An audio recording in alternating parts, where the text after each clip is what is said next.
বাংলাদেশের মোংলার তিস্তায় চীনকে ঠেকাতে ভারত যখন ব্যস্ত, ঠিক তখনই উত্তর পূর্ব সীমান্ত থেকে এক চরম দুঃসংবাদ পেল দিল্লি। ভারতীয় ভূখণ্ডের ভেতরে নাকি ঢুকে পড়েছে চীনা সেনাবাহিনী। তাও আবার শুধু ঢোকা নয়, দখল করে নিয়েছে মাইলের পর মাইল এলাকা।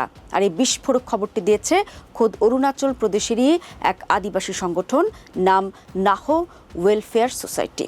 তাদের দাবি, গত ৬ বছরে অরুণাচলের ৫টি কৌশলগত এলাকা নীরবে গিলে খেয়েছে চীনের পিপলস লিবারেশন আর্মি PLA। দর্শক, এ ঘটনার পেছনে যে গল্পটা আছে তা কিন্তু একদিনের নয়। আদিবাসী সংগঠনের সভাপতি কেরু চাদর সাফ জানিয়েছেন, গত ১০ থেকে ১৫ বছর ধরে চীন এই অঞ্চলে একটু একটু করে পা ফেলার চেষ্টা করছিল, কিন্তু ২০২০ সালের গালওয়ান উপত্যকার সংঘাতের পর থেকে এই আগ্রাসন এক ভয়ঙ্কর রূপ নিয়েছে।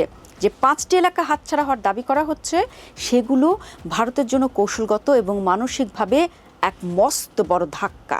যেমন ওই এলাকাটি সামরিক দিক থেকে অত্যন্ত গুরুত্বপূর্ণ, আবার পোট্রাং হ্রদটি স্থানীয়দের কাছে এক পবিত্র তীর্থস্থান। এছাড়া মারপান এলাকায় এখন নিয়মিত চীনা সেনাদের টহল দিতে দেখা যাচ্ছে।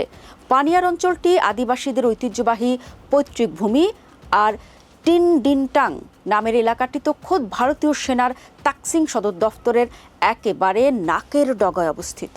ভাবুন একবার, ২০২০ সাল পর্যন্ত এই দুর্গম পাহাড়ি অঞ্চলে আদিবাসীরা শান্তিতে নিজেদের জমিতে চাষাবাদ করত, দল বেঁধে পশু চড়াতো, অথচ আজ তারা নিজেদের ভিটে মাটি থেকে বিতাড়িত।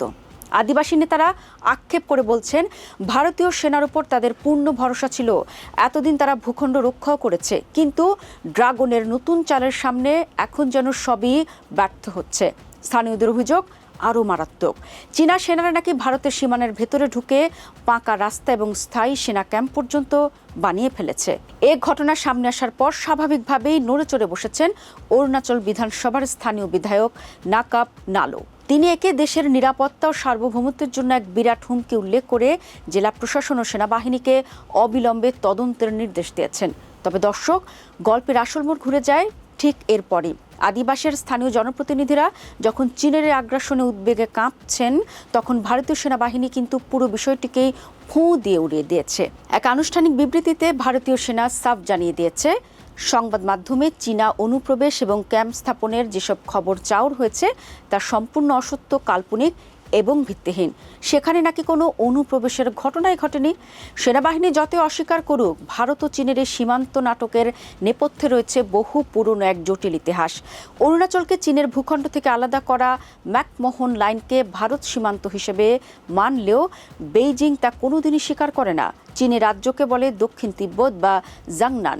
তাদের দাবি, এই অঞ্চল তিব্বতের ঐতিহাসিক বৌদ্ধ সংস্কৃতির অংশ, তাই এটি চীনের। অন্যদিকে দিল্লির অবস্থানও পরিষ্কার, অরুণাচল ভারতের অবিচ্ছেদ্য ও অবিসংবাদিত অঙ্গ। কিন্তু শেষ পর্যন্ত প্রশ্ন থেকেই যায়, সীমান্ত পাহারা দেওয়া সেনাবাহিনী যেখানে বলছে সব ঠিক, সেখানে বর্ডারের সাধারণ মানুষ কেন জমি হারানোর কান্নাকাটি করছে?